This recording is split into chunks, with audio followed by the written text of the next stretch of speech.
Okay, so strictly speaking, it's not collection day, but I've just had a call from my dealer to tell me that my Ferrari 458 Speciale, which I've had on order for about 2 years, long story why it's 2 years, if you want the full info on that, go on my blog, mrjww.com, and you can look for an article on there called What It's Like Ordering a Ferrari. When you get a call from your dealer, when you get a call like that telling you that a Ferrari that you've had on order for 2 years has arrived, you drop everything. You just drop the lot and go. Yeah, it's still gonna have stickers and bags on it and things, but we're gonna head over there. Yeah, and I'm gonna show you what it's like to receive a Ferrari before you've received a Ferrari. That makes sense? With all of the stickers and bits and bobs on, because it's not something you see every day. So we're gonna hop in the R8, make some noise on our journey there, and yeah, see what they got for us. See you in a tick. That's handy.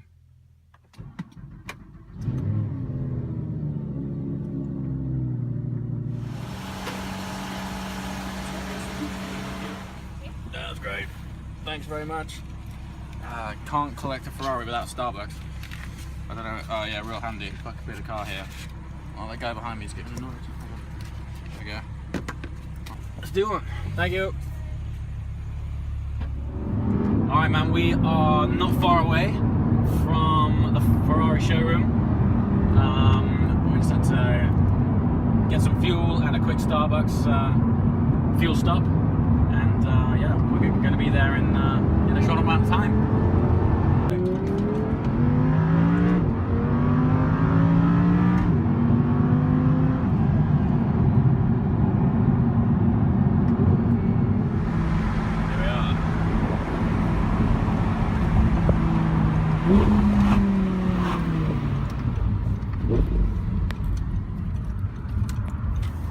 As it should be, but they're currently going through a really big upgrade, which I think is opening next year, which will be really sweet.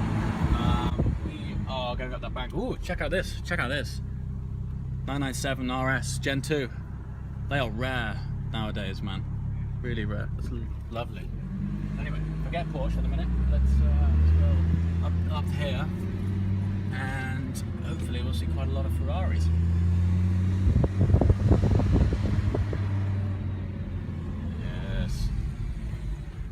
GT3 there as well. That's my car. It's nice. It's extremely nice. Nice little cheeky little GT3 there. I'm trying to think why I should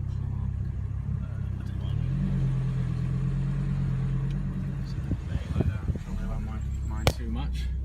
Here we are, man. Alright, let's go and see what they say. Alright, we have arrived at Ferrari Manchester. I mean, despite us being in the Ferrari compound, check out this nice GT3 here.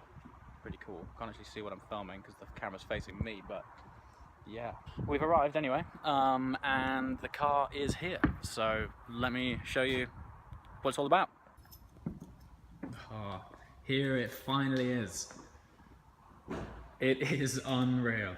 This thing is so good. Literally, I've been looking at pictures of this for the last 2 years, and it's finally here. It's a weird feeling. It's weird, but it's turned out well. Looking really good. Super exciting times. So essentially, this is currently, like, it still has all of the import stickers on it and things. This is fresh off the truck, and even still, it's pretty shiny. I expected it to have dust and bits and bobs all over it, but really, other than these stickers and the inside, which I'll get the keys to shortly, yeah, it looks like it's ready to rock. Just been handed the keys for the very first time. Yeah, let's hop in and see what a Ferrari's like before you've taken delivery of it. So yeah, jump in. I mean, at first it looks a little bit rough and ready, but basically this type of stuff is down here just to protect the car when the guys are in it, just to set it all up. Let's just put this in here. Oh, big moment. Now what's interesting is if you look at the dash, everything is still in Italiano. So obviously when this car's being test driven, any warning lights that come up on the dash need to make sense to the guy doing it. So it's still all in Italian, and so when it comes to England, it needs to be all sort of plugged in to the ECU, reset to English. It's pretty much ready to go, but you know, you've got things like, what is this? A sort of shipping notice, all import duties, things about warranties and how, oh, that's convenient, how not to fill up your car. Yeah, so there's always that.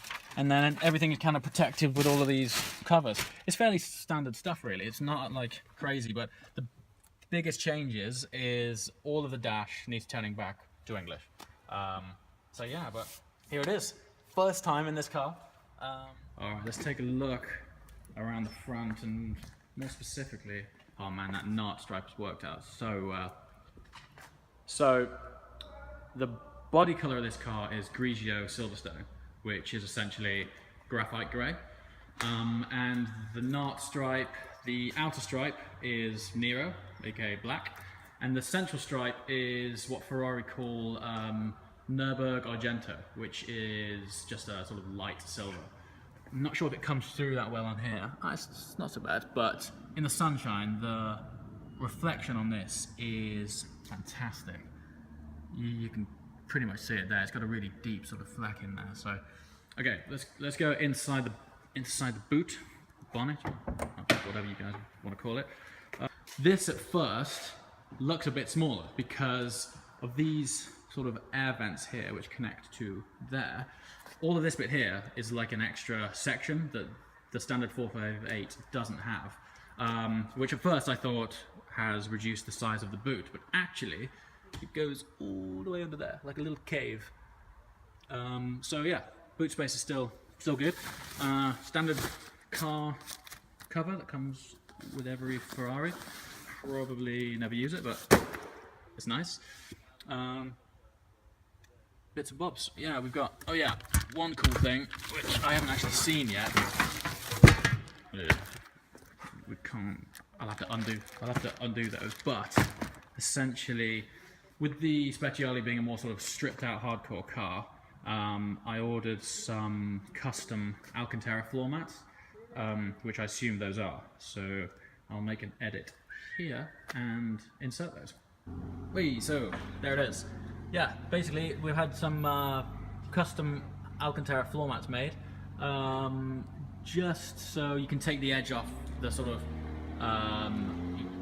sort of stark and cold floor right now, which I'll show you what that looks like.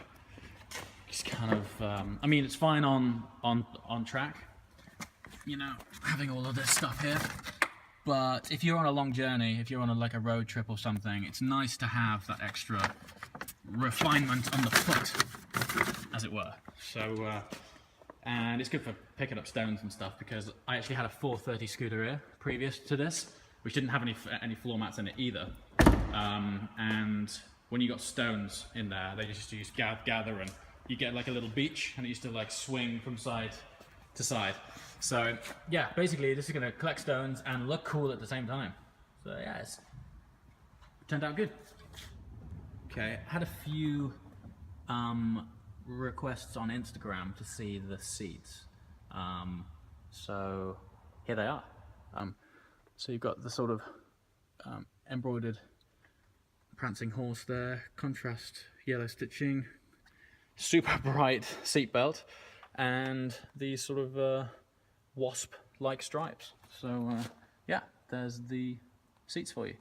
And of course, I'm not sure if you can see in this light, but the seat is actually a full carbon-backed bucket.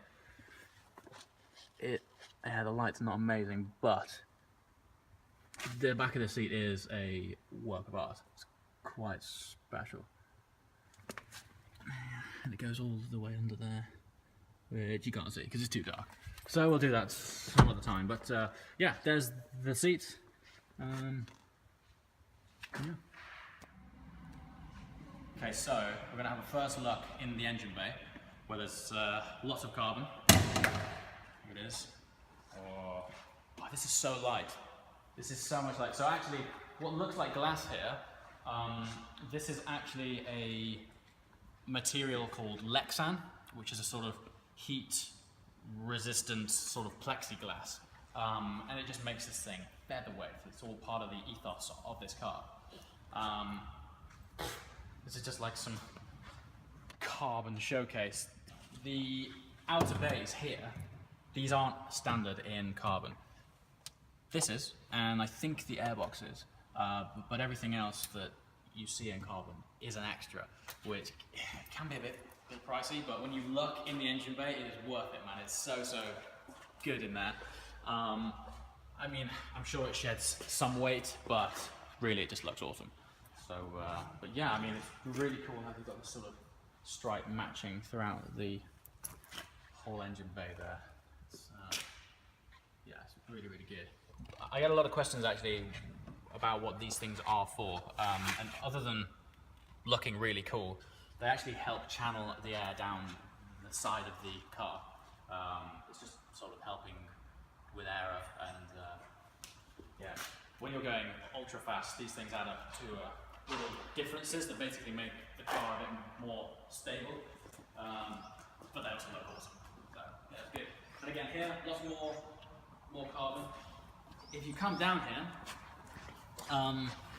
these vanes actually move. I'm sure you've seen this online somewhere, but at higher speeds, these vents actually open like this, and it just sort of, see that? These basically allow extra air in, and they close at slightly less speeds for greater aero. So that was a quick overview of this car. It's yet to have paint protection film added. Not sure if you can hear that train or not, good timing. Yeah, it's yet to have paint protection film added to it.